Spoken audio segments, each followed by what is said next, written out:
That's right. The locker room report is coming up, Jim. One storyline to look at tonight, head coach Corey Joyner of Doherty High School, formerly, that's his high school that he went to, and his son Jalen Joyner are now at Harvard Columbus. They faced their former high school Doherty tonight out in Columbus. We'll have the final score and highlights to that one and much more. The locker room report is next. We're the Clinch County Cheerleaders, and you're watching the locker room report. Welcome in to week 5 of the locker room report. I'm Theo Dorsey, and we've got plenty of highlights for you. You know, tonight seemed like night of the shutout. We have 7 shutouts that we've counted so far, so many more scores pouring in.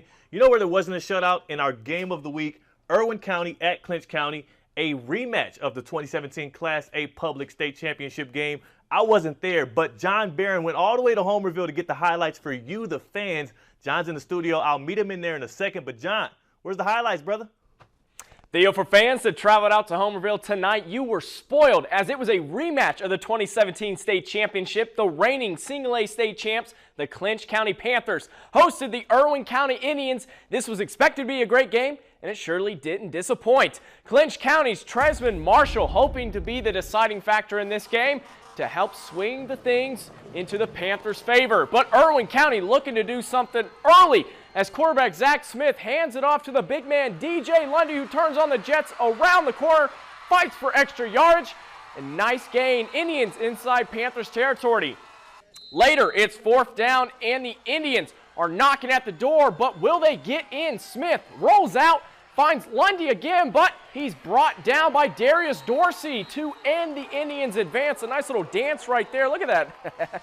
Now the Panthers would go to work. Indians looking to do the same to the Panthers here as Tresman Marshall takes the direct snap but is taken down by several Indians on 3rd down, and they force the Panthers to punt.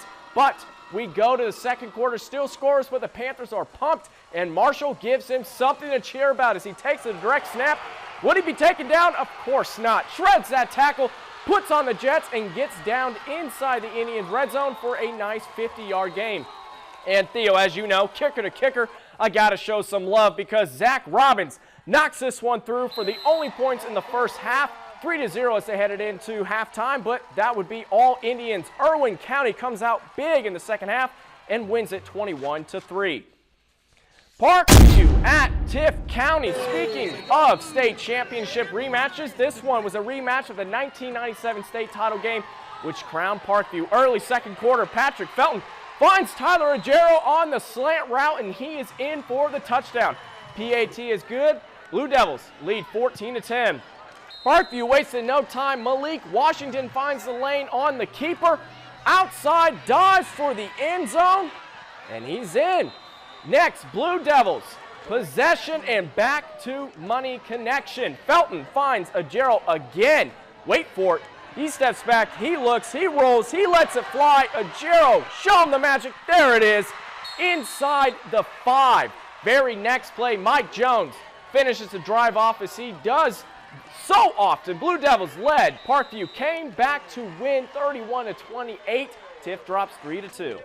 Now, Lowndes offense led by Kentucky commit Travis Tisdale has scored almost 200 points already in just 4 games. But that will be put to test tonight as they hosted the Lincoln Trojans out of Tallahassee, whose defense has only allowed 21 points so far this season. The Vikings and the Trojans meeting for the first time in school history. And the Lincoln and Lowndes going to battle as the Trojans look to remain unbeaten in 2018. Lincoln would set the tone in the first drive. Chris Beard, a strike to Ryan Hall. And the Trojans are up 7-zip, getting excited out there at Martin Stadium. That'll be your score after 1 to the second quarter. The Vikings strike. The handoff goes to Gary Osby and shedding the tackle, lowering the shoulder, running, gunning, getting into the end zone. He turned on the Jets there. Nobody caught him. Lowndes up 8-7 at the break. Second half, all Lowndes.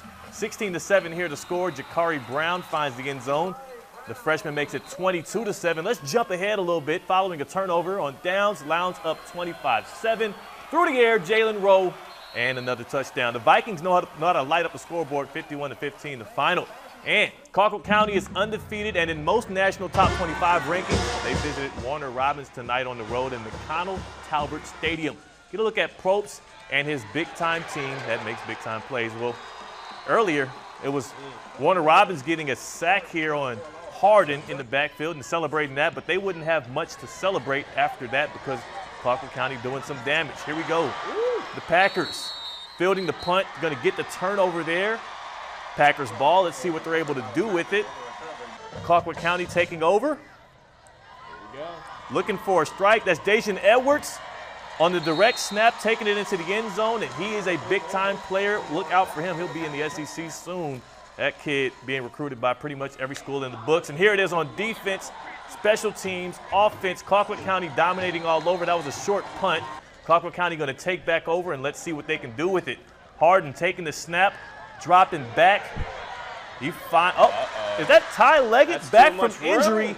And Leggett gets into the end zone. That's a touchdown. Colquitt County goes on to win this one big at home, showing their dominance. And we're going to go to the next game, Coffee and Miller. Yeah, undefeated right now are looking to stay that way as they host the Miller Grove Wolverines in their 4th home game of the season. First quarter, fullback Joshua Kilbrew runs 40 yards for the first touchdown of the game, ensuring the kickoff here. Coffee kicks the ball to Miller Groves, but Coffee, Cade Jones recovers the ball at the 20-yard line. Trojans back in business. Check this out. Quarterback A.J. Wilkerson lobs it to Kenneth Smith in the back of the end zone. Touchdown, both feet in bounds. You know what that means. A possible Player of the Week nominee. Another look right there. Slow-mo Davis making the snag in a one-on-one coverage. And it was all Coffee tonight as Killebrew off to the races again. Coffee wins 35-0. The Trojans trucking through their non-region schedule 4-0. Southwest make it at Lee County. The Trojans have won 10 in a row dating back to last year and searching for number 11. First drive of the game, Shandarius Kimbrough trucking, bucking right into your camera, or at least your living room, and he's getting the first down here. Later on, Kyle Toole going to be rolling right now. Check this out. Pay close attention. He throws the ball. It's going to look like an interception, but the ball falls into the hands of Davion Sanders. That's a touchdown. Check it out again in slow-mo. Fortunate for them, but unfortunate. Boom. You thought you had the pick, defender. but you got to have better hands. That's why he's on defense. Lee County gets the score. They're up 7-zip. After a 3-and-out, look at this wide-open play to James Hobson the second. He's streaking by himself. Well, he's going to score by himself. A 50-yard touchdown. Easy as cake. Lee County up 14-zip. I think they say easy as pie. Yeah, well, Southwest Macon, this was also easy as pie. He throws the pick right to Tavion Mayo's side. Tavion Mayo wants all the smoke, gets the interception, runs it back into defender's territory. Lee County gets a shutout. That defense is nice, 50-0. And Monroe hasn't defeated Thomas County Central since 1990. That was the time that Home Alone showed up on the big screen. Thanks, John, for that reference. Early second quarter, David Dillard with the interception here on 3rd and long to Tykeem Wallace, who takes it back into Tornado's territory. You know, easy as cake, easy as pie. Either one is easy to bake is all I'm saying. Baking and shaking and breaking down the sideline there. Thomas County Central making something happen. Then a few plays later, Adam Tedder going to finish it off, finding Ben Wilhelm. Easy 6 points for TCC. They go on to win this one at home against Monroe. Final score to that one, 31-7. America Sumter searching for 4 in a row against their region foe, the Shaw Raiders, who saw a 31-0 loss last time these two played. Panthers driving. Kingston Harvey hits Montrelius Wilson, and Wilson does the rest, getting up the sideline and forced out of bounds. This time, Harvey on the option. He decides to pitch it to Wilson, and Wilson again carries the load, and he gets all the way to the 2-yard line and is nearly flipped. But very next play, the Panthers pounded into Christian Waymond and takes the mound. Look at this. Take a moment. He finds pay dirt. Panthers win 21-0. And another shutout here will be Cairo hosting the Hardaway Hawks in Region 1 Quad A play. They're trying to get back-to-back wins. Not a lot of great highlights out of this one, but Cairo didn't need highlights. They needed a win. That's what they would get at home, 24-0. They get the win, getting a region win and starting off region play right. Now, John, of course, Cairo's doing well, but we got so many more other teams out here to show off and talk about, including Westover. So take a listen to Westover's band. We got highlights after the break.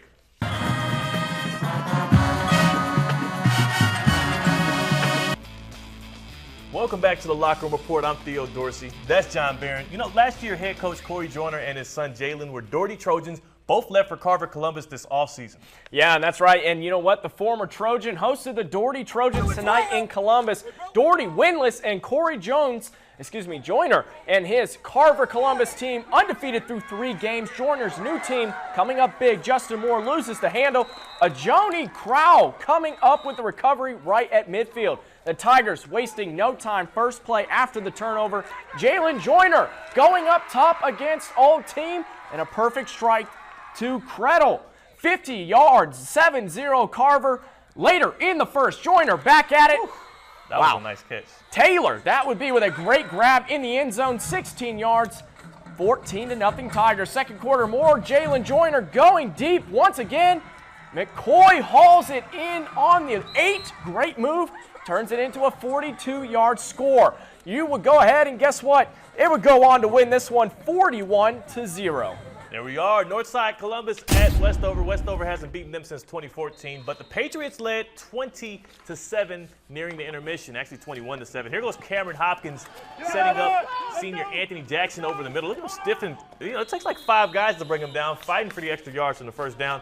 Patriots running tempo. Very next play, a screen pass. Hopkins to Jordan Williams, and he's shooting up the sideline, getting the first down. After a few penalties, 3rd and forever, the Patriots try to screen to Dalian Hall, but Northside gobbles it up.